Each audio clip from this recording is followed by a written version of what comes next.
I'm obsessed with the creative process and how to nurture and maximize it. Something that I have come to believe is that in the creative process, there are two different and conflicting muscles at work.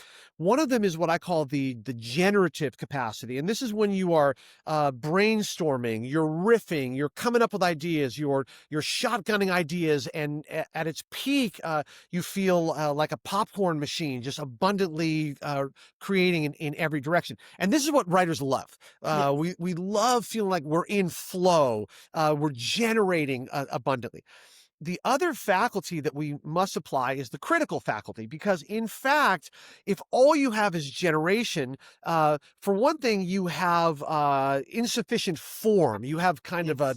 a chaos. You must be critical in order to choose what we're going to do in what sequence, etc.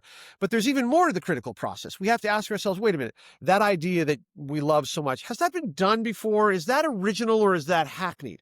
And then even more, is this idea offensive to somebody? Have we insulted some group that we don't want to?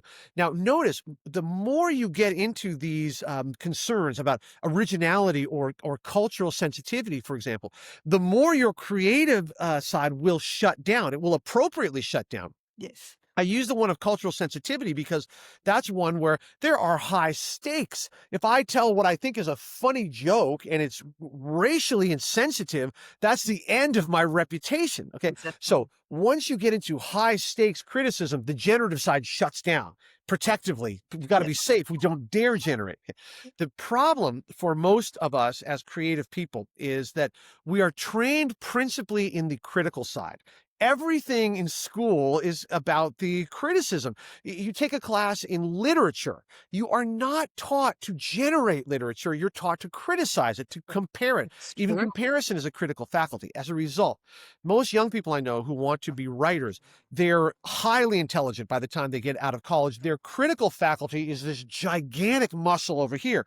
Their creative faculty, though it is growing and is strong and is noble, is weak Yes. relative to the critical. The generative is weak relative to the critical. Then what happens? They go to generate. They think, "Oh, I've got an idea for a story. Oh, that's been done before.